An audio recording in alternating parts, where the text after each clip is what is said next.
This episode is a monster and will cause more dissension. I no longer care. I don't know why conservative Christians want the second coming of Christ so bad. So there can be a second crucifixion? Not by the Jews or atheists this time around, but by the very people who crave his appearance. Because as soon as he opens his mouth and says anything you politically disagree with, you'll have a crown of thorns on his head in seconds. It's been, 2,000 years since the Lord supposedly walked the earth in sandals as a Home Depot employee? That's more than plenty of time to study the world and possibly change your mind about some shit. I can do a complete opinion 180 in 5 minutes. If you think Jesus' teachings couldn't adapt to millennia of societal progress, I don't know why you have such a low opinion of the man. And the Bible don't say nothing about modern issues we face today. I swear these self-proclaimed followers of the Lord care more about their own politics than what their deity actually wants. If Jesus came back and gathered you all together and said, "I've been watching over you for thousands of years, and recently I've noticed you seem to have a gun problem," the most devout conservative soldier of God in the crowd would stand up and say to the Son of the Almighty himself, "Actually, Jesus, it's a mental health problem. You haven't been here very long, so you might not have noticed." And then Jesus is like, "Guns were invented specifically to kill, which is a direct violation of the 6th commandment." And then the guy's like, "Yeah, that's the 6th commandment, but have you heard of the 2nd Amendment?" In a war between the Constitution and the Bible, the Constitution wins, even though Thomas Jefferson is specifically quoted saying that the document is meant to adapt as modern civilization progresses and we face new issues. You can't change the Second Amendment. That's like saying you can't fix something that's already been repaired. Y'all know what an amendment is, right? Okay. But I'm not talking about guns again for any reason other than to make the previous point that you hardcore Christians have strayed, and you've strayed far. You flock around the other side of the highway now, and your shepherd's trying to cross over in heavy traffic to retrieve you, but you wouldn't want to go back. Dinesh D'Souza is trending right now after retweeting an article about the Florida shooting survivors lobbying, failing to get a bill passed that would make the government even talk about banning assault weapons, and he added a little caption of his own saying it was the worst news since their parents told them to get summer jobs. I think it was actually the worst news since 17 of their friends and educators died in front of them, a sentiment echoed to this guy by a few of the survivors themselves. He later follow-up tweeted that he thought their grief was staged for political gain, because you know how you're in a school shooting and your first thought is, "Whoa, this'll be great for my agenda." This fucking mongrel is a conservative Christian who has written numerous books about Christianity when he doesn't seem to follow any of the core principles. He spoke at a church I went to once when I was like 11, and I don't remember anything he said, which I now think is to my credit. Dinesh D'Souza, this is a guy who broke the news to his wife that he wanted a divorce by announcing his engagement to another woman, and you're supposed to buy his book on how to be a good Christian? He's since apologized on Twitter, as if that's even worth mentioning, as if it makes any difference at all, as if he would actually mean it, as if anyone would accept it, as if phony sorries wipe your slate clean, as if we shouldn't still despise this man. Another problem is that these people don't believe anything bad that is ever said about anyone who thinks the same as they do. They just say fake news, and then you show them a video that proves the thing you said is true, and they say fake news. People say social media ruined this younger generation, as if there aren't 60 and 70-year-old politicians acting like children and playing make-believe with their histories. The idea that some political curmudgeons can be like, "We have the worst generation of young people," and then go on TV and yell, "Fake news! Fake news!" like fucking infants in the face of irrefutable evidence. Oh, are we the problem? Are we the first generation ever to have complete idiots in our ranks?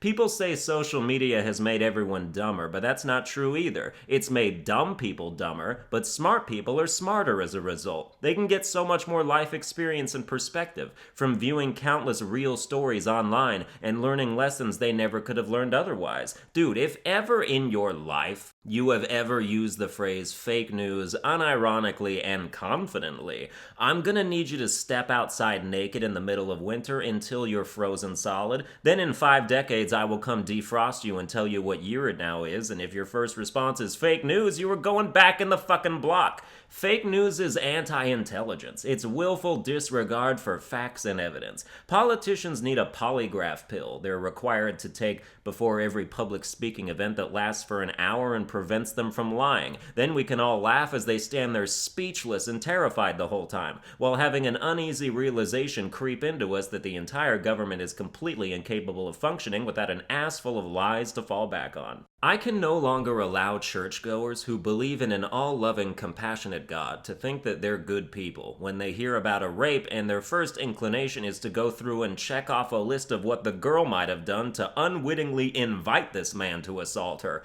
Was she wearing revealing clothing? Then she was asking for it. Was she in the wrong place at the wrong time and a victim of circumstance? She was probably still asking for it. You don't give a shit about a victim if they were engaging in anything you would consider ungodly or impure. That lasagna you brought to the church potluck doesn't fucking fool me into thinking you're a kind soul. You're an opportunistic soul with no empathy to spare for those you've already decided are going to hell. They're not even people to you anymore, just doomed vessels awaiting damnation, and if some of them get murdered, then oops, well, they brought it on themselves by not being saints like you claim to be. I'm not a good person, obviously, but I don't claim to be, and I think people should recognize who they actually are rather than enshroud themselves in a wool cloak of righteousness that completely covers their eyes. The level of intolerance is absurd sometimes. One night, a couple hours before one of my comedy club open mics, I went with my parents to this luncheon thing at the church that they go to.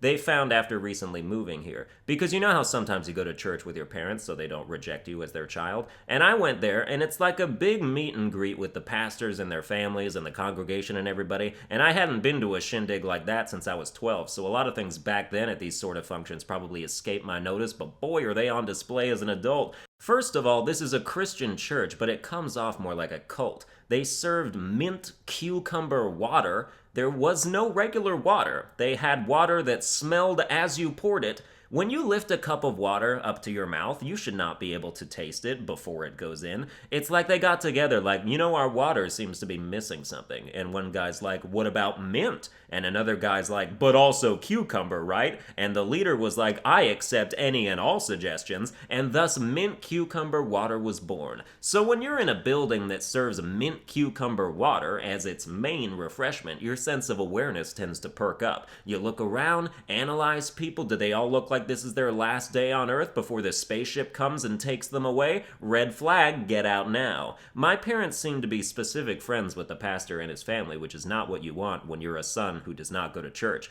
because it means your parents lied to them about why you're not at church. So this is my first time there, and so my first time meeting these people. What's cool about the pastor's family that is immediately apparent is that religion is the only thing keeping that shit together. I didn't watch countless episodes of Sherlock House and Criminal Minds so I could not be good at picking up vibes from people. This family is barely holding it down. The pastor's wife is bouncing all over the room, physically dragging random people we've never met over to say hi to us. The pastor's son is brought over, and I didn't know that sons of pastors that play music had a specific look, but I've seen multiple and they all adhere to it. Straight spiky-ish hair, yarn bracelets, and they stand in front of tables and lean on them like they're playing a keyboard and want someone to surprise them from behind. Every pastor's son that is a musician looks like he's going to propose to his high school girlfriend at age 19 and divorce 2 years later after a miscarriage. And the pastor himself?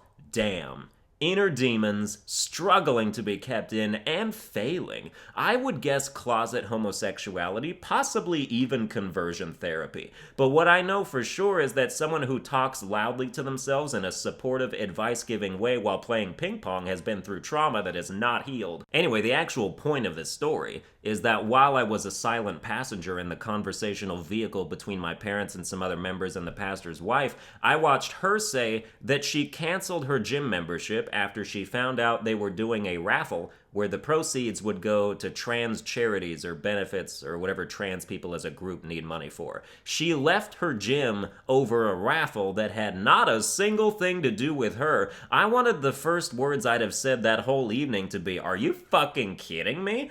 The people at this gym don't actively wish hellfire upon these abominations. I no longer feel comfortable jogging on a treadmill here for half an hour when I should be working on my flabby arms." These are the people who think they deserve eternal paradise and genuinely believe they're the cream of God's crop of assholes. Nobody should pray for the second coming of Christ because it will end with a second flood. I know after the first one, God was like, "I'm so sorry, I will never flood the world again." And Noah was like, "Nah, it's cool, you're fine, mass genocide ain't no thing." Which, by the way, God does for sure make mistakes because he even admitted that one. But I think his mind is changed by now, seeing all the bullshit we choose to argue about. about. When people are calling shooting survivors who want there to be no more shooting survivors, when people are calling those teenagers fake political props with manufactured grief who don't know anything, I think God would see that shit and go, maybe it should rain for 45 days and nights? I thought I was done with the episode there, but after a day between that last paragraph and this next one, I feel a very strong urge to just come right out and say, fuck your guns, fuck them. Why? Because you treat them like pacifiers and you won't stop crying over the idea of them being taken away. Pathetic tiny baby tears streaming down your pudgy red faces because kids getting murdered might interfere with your ability to shoot tin cans off a fence post.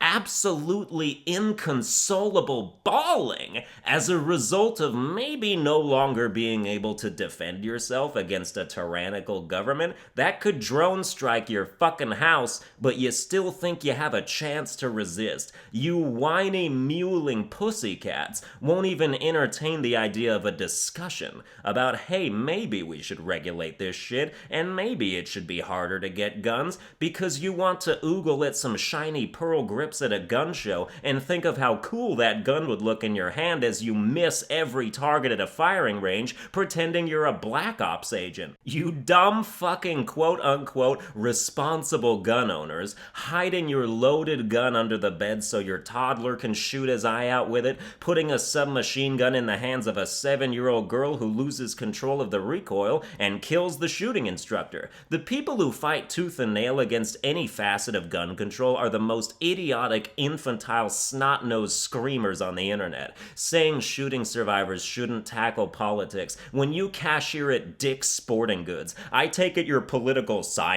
major paved the way for that illustrious career, you walking, talking brain tumor? No, you're so informed on current events. You watch Fox News because you heard the president likes to eat hamburgers in front of it, and he is your Lord and Savior after all, truly the Messiah reincarnate, and you bow down backwards in front of him like a porn star with an envelope full of cash. Jesus Christ, you filthy animal. You evangelical Trump worshiper who didn't watch the Arnold Schwarzenegger season of The Apprentice because you think nobody fires people like Trump can. He is your slightly off-color golden boy, and if he thinks teachers who happen to have military training can just pop into existence and carry guns across every school in America, then by God, I mean Trump, you're on board. We don't need to impose restrictions on my favorite toy, we just need more of my favorite toy in every situation, because school shooters who crave their own deaths will be totally discouraged from school shooting if they find out they'll die even quicker now. There's no logic with these people, because they just want to have their guns at any cost.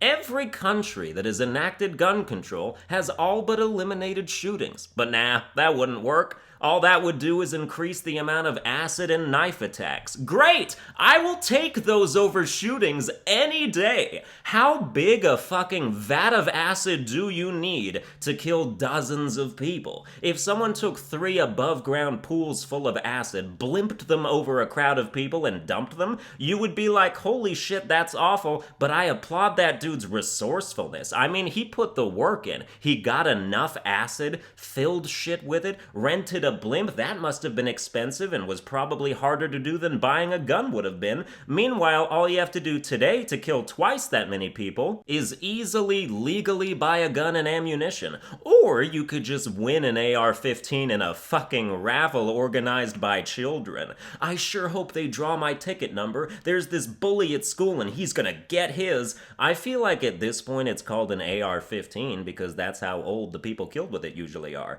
The gun debate is fun to make jokes about because one side is like, hey, we want less dead kids, and the other side is like, I will shoot kids myself if it means I keep my gun. Well, that's gonna do it for this episode. I hope you enjoyed it. If you didn't, feel free to vacate the premises peacefully, or guns a-blazing if you will. Otherwise, you can like, share, and subscribe, and I'll see you guys next time.